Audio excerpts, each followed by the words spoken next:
Antik Mısır'ın o gizemli ve görkemli dünyasına hoş geldiniz. Piramitlerin duvarlarına, lahitlerin yüzeylerine kazınmış o büyülü semboller. Hiyeroglifler. Binlerce yıl boyunca sessiz kalan, anlamını yitirmiş bu dilin kapısını, birçoğumuzun bildiği Rosetta taşı açtı. Peki ya o taştan önce? O parlak keşiften önce, Batı dünyası bu kadim yazıyı çözmek için yüzlerce yıl boyunca nasıl bir mücadele verdi? Hangi bilginler, hangi yanlış inanışlar ve hangi kısmi başarılar, sessizliğin perdesini aralamak için ilk adımları attı? Bugün, Rosetta taşının gölgesinde kalan o uzun ve çetin deşifre yolculuğuna çıkıyoruz. Hazır mısınız?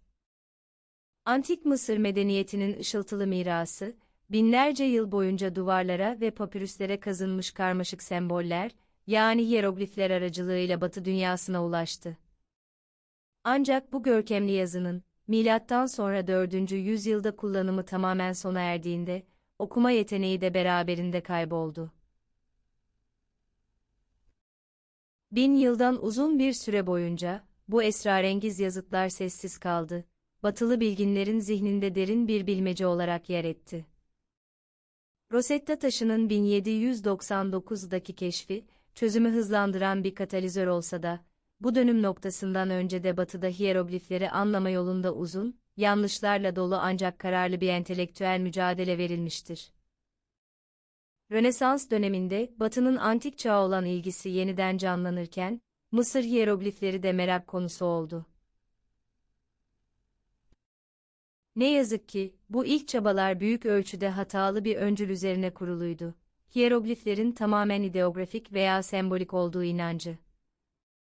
Yani, her bir işaretin bir sesi değil, doğrudan bir fikri, bir kavramı temsil ettiği düşünülüyordu.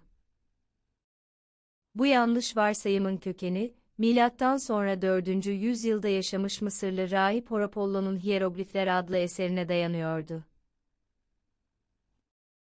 Horapollo'nun yorumları, sembollerin arkasındaki derin felsefi ve mistik anlamları vurgulasa da, yazının fonetik, ses temelli boyutunu tamamen görmezden geliyordu.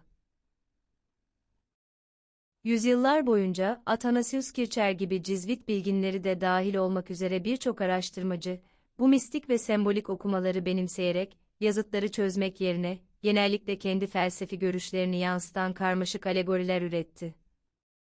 Örneğin Kircher, Mısırca öğrenen ilk Batılılardan biri olmasına rağmen, hiyeroglifleri okuma girişimlerinde tamamen yanlış yollara sapmıştır. Onun bu hatalı ancak etkili çalışmaları, bilginlerin fonetik ipuçlarından uzaklaşmasına neden olarak, çözümü daha da geciktirdi. 17 ve 18. yüzyıllara gelindiğinde, bazı araştırmacılar, Mısır yazısının yapısının Horapollo'nun iddia ettiğinden daha karmaşık olabileceğini sezinlemeye başladı.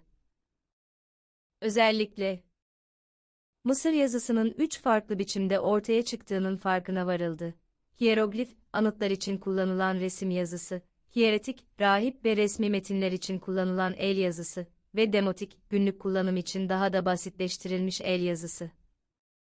Mısır'a seyahat eden kaşifler ve koleksiyoncuların getirdiği yazıtlar ve papirüsler, bu farklı yazı biçimlerinin varlığını doğruluyordu.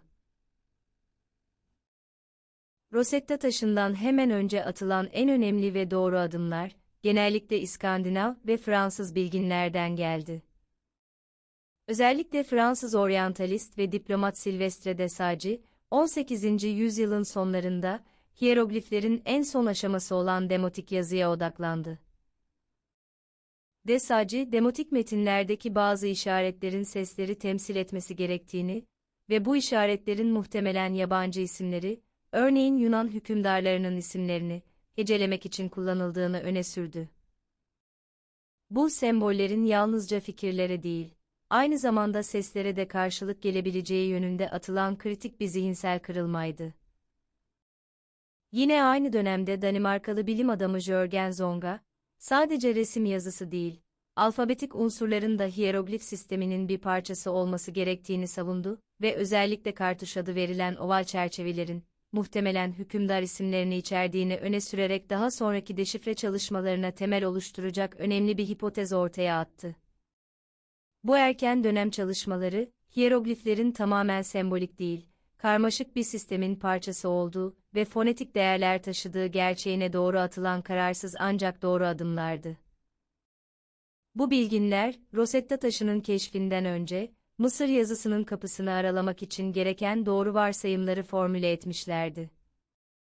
Ancak ellerinde bu teorileri kanıtlayacak kadar sağlam ve birden fazla dilde yazılmış karşılaştırmalı bir metin, Rosetta taşı gibi, henüz yoktu. Dolayısıyla Rosetta taşından önceki bu uzun dönem, temelde binlerce yıl süren bir yanlış anlama, ardından da giderek artan ve nihayetinde doğru yola girecek olan bilimsel bir şüphecilik ve titiz gözlem süreciydi. Taşanın keşfi, sadece doğru cevabı değil, aynı zamanda bu öncü bilim insanlarının doğru yolda olduğunu kanıtlayacak anahtarı sağlamıştır.